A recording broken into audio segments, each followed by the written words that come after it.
Welcome to Tyler's Talk, ladies and gentlemen. Today is April the 15th, 2021. I'm messing up my own year. But ladies and gentlemen, we got some AEW to talk about.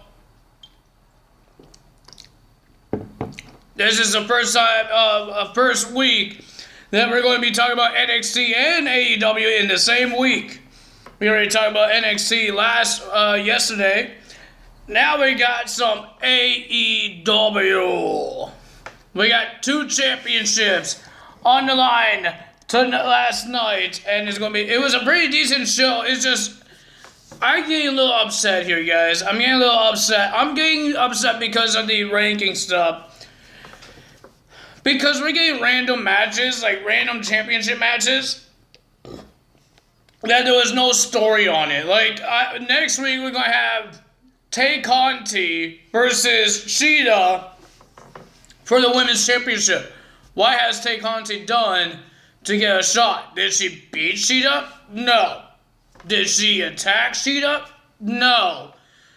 The only reason why she's getting a title shot is because she's the number 1 ranking in the rankings. Why can't there be a number 1 contendership and then you could build a story of this championship? Why can't you do that? Why does it have to be a random match? Why can't it be a story? Like, why did Matt Hardy get a title shot? Because he attacked Darby at the YouTube channel's shows? That's why he gets a title shot, because he attacked him and he demanded a title shot. I don't understand this, but the first match we had was the tag team title. I understand why Rey Fenix and Pac got this tag team title match, because they won a number 1 contenders battle royal. People are saying WWE is doing a horrible job because it's always the same people, but at least the same people, just like Drew McIntyre. He fought. He got his chance to win the title against 2 former WWE's world champions.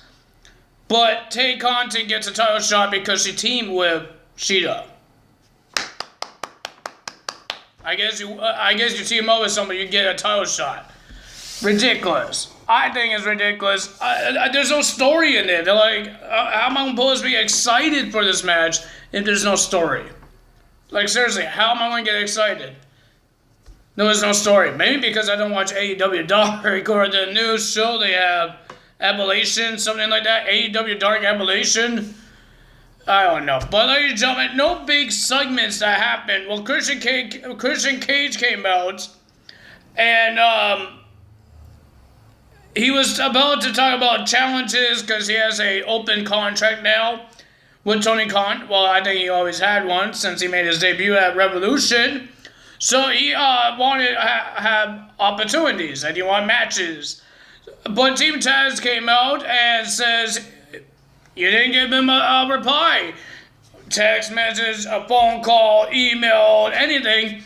Christian Cage says, your team is just breaking apart.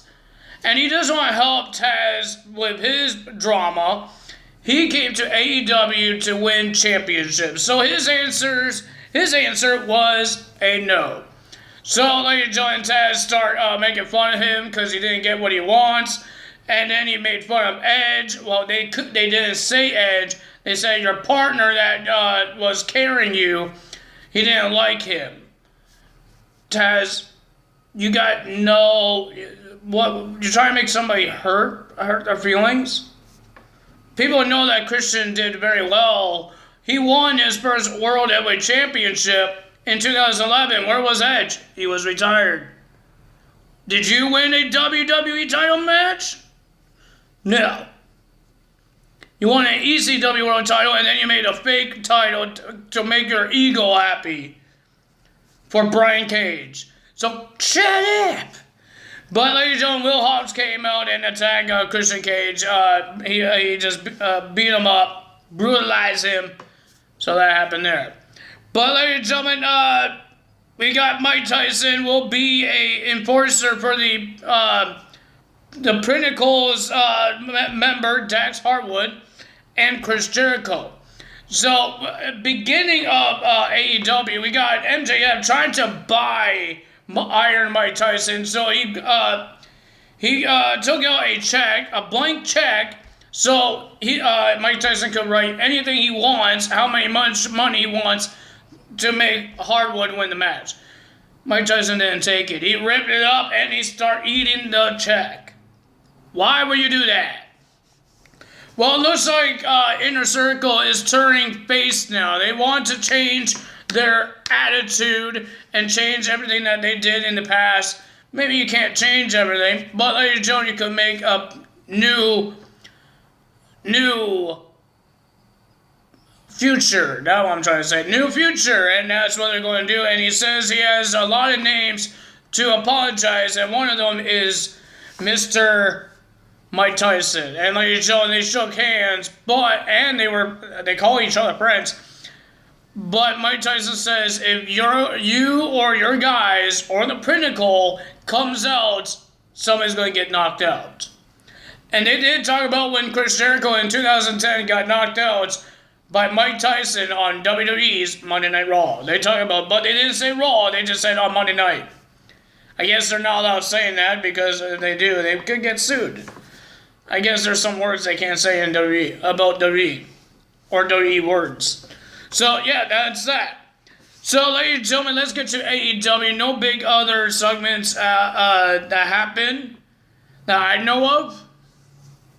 So let's get to the matches. We got the AEW World Tag Team Championships on the line. It will be the new and improved heel Young Bucks. They got rid of the tassels off of their boots, and now they're just wearing normal pants. They're wearing normal white pants. Well, they had their own logo on their pants, but now they come from the heel tunnel, and they had Don Callis in their corner. Well, technically, he was on commentary.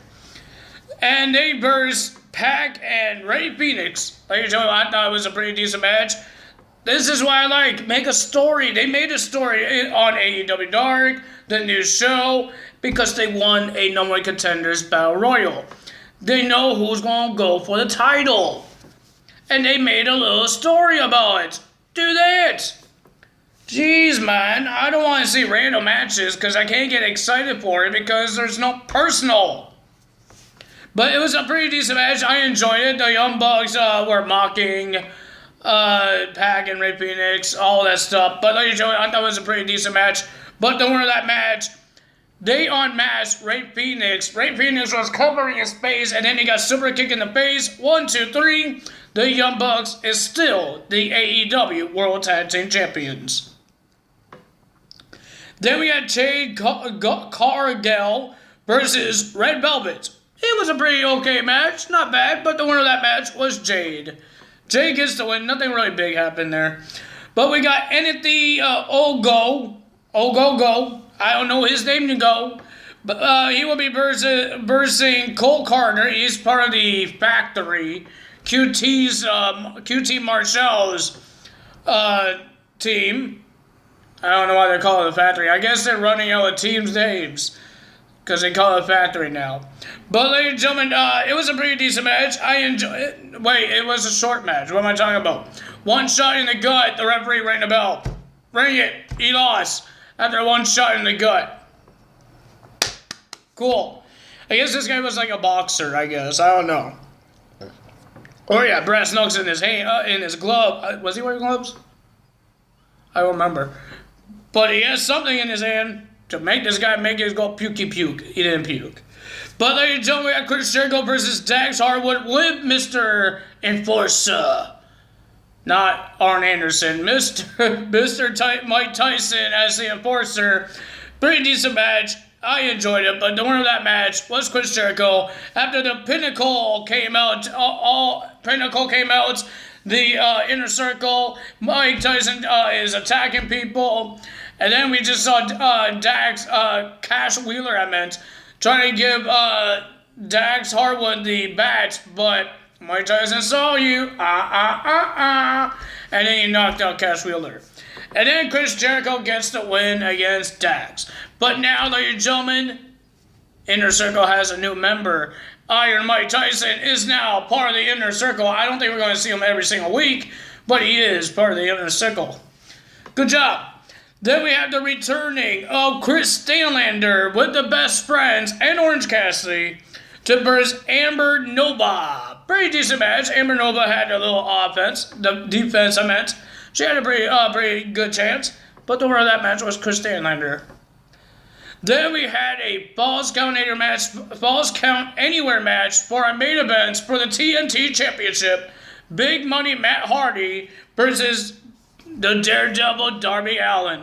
Pretty decent match. They used everything they could. We got the Dark Order. We got Matt Hardy's team coming out as well. Everybody was fighting. Sting came out.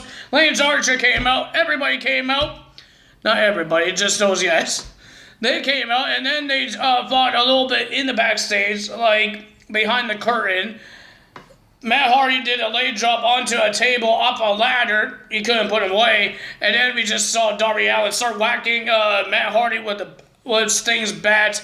He told the commentaries to get the heck out of here. And then he starts smashing the monitors.